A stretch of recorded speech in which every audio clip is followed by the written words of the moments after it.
PVC 배관입니다. 소방용 합성수지 배관. 자, 일반적으로 PVC에다가 염소를 추가해갖고 우리가 CPVC라고 부르죠. 앞에 PVC였는데 여기 C자가 붙은 게 이제 염소죠. 염소를 첨가해서 PVC의 문제점들을 개선한 겁니다. 그래서 염소 함량이 그 책을 보시면 PVC 같은 경우에는 56%고 CPVC 같은 경우는 67%가 되죠. 그래서 염소 함량이 좀 더 늘어난 거고요. 따라서 바뀐 게 뭐가 있나요? 열 변형 온도도 조금 더 올라갔죠. 한 30도 정도 올라갔습니다. 그 다음에 강도는 2배가 됐죠. 강도가 2배가 됐고요. 그 다음에 가장 중요한 게 뭐예요? 난야성하고 연기 밀도 지수가 우수해졌습니다. 그래서 결국에는 난야성하고 그러니까 연소가 좀 어려워지는 거고, 연소가 안 될 수는 없잖아요. 어차피 PVC에다가 연소 더 넣어서 좀 성능을 강화한 거니까. 그 다음에 연기 밀도 지수가 좀 더 우수해졌기 때문에 그런 것들 통해서 성능을 좀 더 강화시켰습니다. 그래서 옥내수자로 스프링 쿨러 설치했을 때 진해천 마찬가지로 배관 제어 매설하는 경우, 그 다음에 내연조로 구획된 덕트 또는 샤프트, 피트 안에 피트 안에 설치하는 경우, 그 다음 천장에 중불연제로 이상으로 되어 있고, 그 다음에 습식으로 설치하는 경우에 설치할 수 있습니다. 크게 구성품은 어차피 배관이고 관부성품이 되겠죠. 그 다음에 학교 표신 KFI 인증을 받도록 되어 있습니다. 크게 기술 기준에 따르면 1종과 2종으로 구분할 수 있습니다. 옥내 설치하는 스프링클러 설비 등과 같이 옥내에 설치하면 1종으로 취급하고 있고요. 외소와 같이 지하에 매립하는 경우 2종으로 취급하고 있습니다. 자, 지하에 매립하는 경우 가장 큰 문제점이 뭐예요? 부식이죠. 따라서 PVC 계통, 어차피 CPVC도 PVC 계통이니까 당연히 부식성이 되게 강하겠죠. 제 매설하더라도. 그런 부분이 있기 때문에 이종배관으로 쓸 수가 있는 거고요. 자, CPV 특징 같은 경우 분자 구조를 살펴보면 PVC 분자 구조에 뭐가 붙어 있는 거예요? 염소가 추가된 거죠. 염소가 추가되면서 아까 얘기한 대로 난연성하고 연기 밀도 지수가 향상됐습니다. 특징을 살펴보도록 할게요. 특징. 자, 열 전도율이 낮다. 0.11W per 메타. 도시별로, 그쵸? 도시로 대단히 작습니다. 따라서 열 전도율이 낮다는 얘기는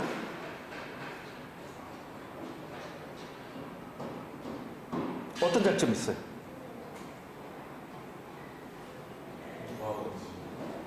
그쵸? 결로 방지. 특히 이제 우리가 배관 안에 찬물이 흐르다 보니까 결국에는 지금 배관 안에 들어있는 부분 뭐예요? 찬물이잖아요. 찬물이 공기하고 만나면 공기보다 대부분 온도가 더 낮은 경우가 많겠죠. 그러면 결로가 생기고, 결로가 생기면 물이 똑똑똑똑 떨어질 거고, 그로 인해서 여러 가지 문제점들이 수반되는 경우 많죠. 그런 부분에 충분히 장점을 갖고 있고요. 또한 열전도율이 낮으면 보온재의 두께를 줄여도 되겠죠. 그런 장점이 있습니다. 그 다음에 자기소화성, LOI, 한계산소지수가 60%예요. 그래서 한계산소지수가 높죠. LOI가 높다는 얘기는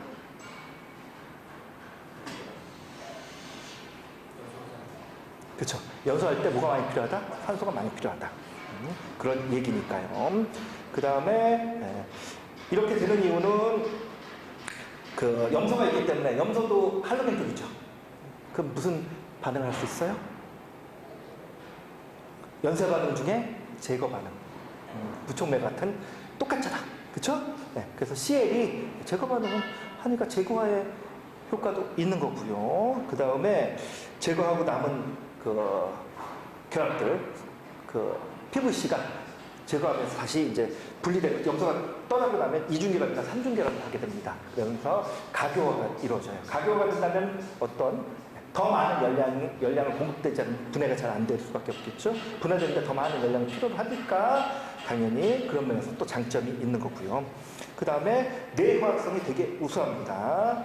내화학성이 우수하고 염소하고도 반응성이 작아갖고 미생물 반응, MIC라고 부르죠. 미생물 반응 같은 것들이 잘 일어나지 않습니다.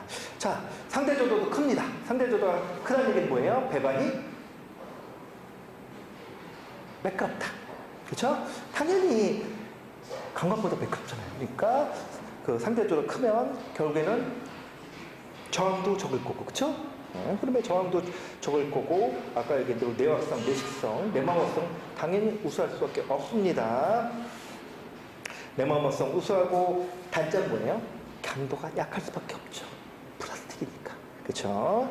그 다음에 또 문제가 뭐예요? 높은 열 팽창이에요. 온도가 올라가면 팽창은 금속관보다 더 될 수밖에 없고요. 자, 그 다음에 시공은 편리하겠죠? 왜요? 본드 결합을 대부분 하니까. 근데 본드 결합은 문제가 좀 있긴 하죠. 예. 본드 결합의 최대 장점은, 자, 우리가 그 일반적으로 배관 작업을 할 때는 숙련공이 많이 필요한데, 본드 같은 경우는 그렇게 숙련공 많이 필요하지 않잖아요.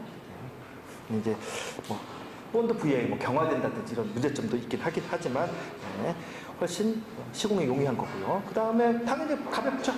가벼우니까 들고 결합한다든지 이런 게 대단히 쉽겠죠. 그리고 배관이 플라스틱이니까 잘 휘겠죠. 네, 배관의 유연성도 쉽게 할 수 있는 겁니다. 그리고 경화 시간은 필연적으로 필요한 거고요. 본드 접합하다 보니까 본드가 붙는데 시간이 필요하기 때문에 그런 부분들의 문제점들이 있습니다. 그래서 강관하고 비교함표가 밑에 나와 있죠. 이거는 강관의 특성하고 이런 부분들을 고려해 볼 수 있는 거고요. 사실 CPVC가 여러 가지 장점들이 많아요. 네.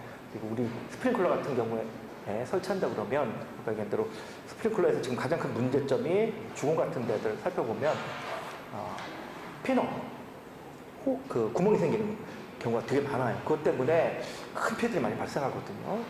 왜냐하면 구멍이 생겨서 물 흐르면 천정 망가지죠. 가구 망가지지.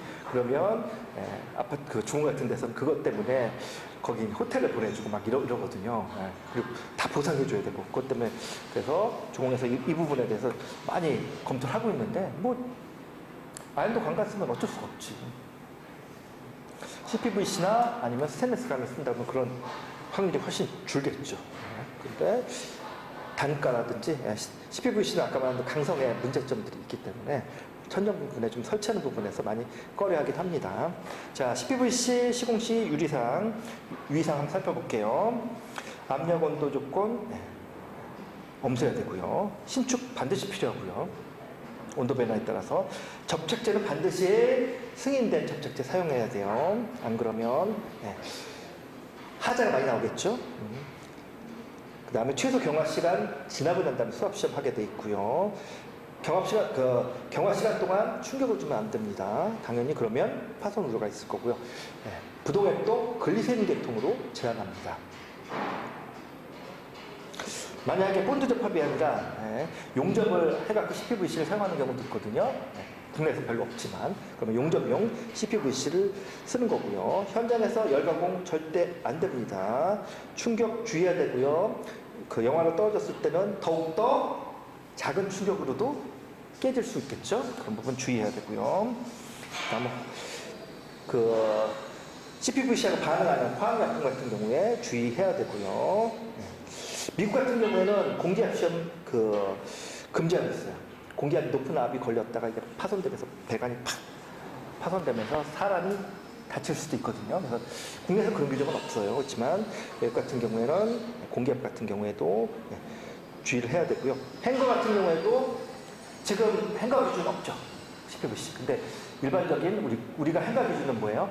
3.5, 4.5 기준을 잡는 건 대부분 강관을 기준 삼고 있어요. 그보다 훨씬 더 작아야겠죠. 안 그러면 늘어집니다. 그래서 실제로 그냥 그 규격대로 설치해갖고 늘어진 애들이 꽤 많아요. 그래서 그런 부분들은 주의를 해야 되고요. 그래서 요건 제가 나와 있는 표 같은 경우에는 CPVC 회사에서 제시하고 있는 간격이에요. 그래갖고 그 간격이 있다면 좀 일반적인 간관보다는 작은 간격인데 이런 부분들 주의해야 되고 또 행가 표면 자체도 너무 거칠면 안 돼요. 행가 표면 자체가 얘네를 신축하고 수축하기 때문에 팽창한 걸 수축을 하기 때문에 날카롭다 그러면 어떻게 되겠어요? 표면이 많이 긁히겠죠.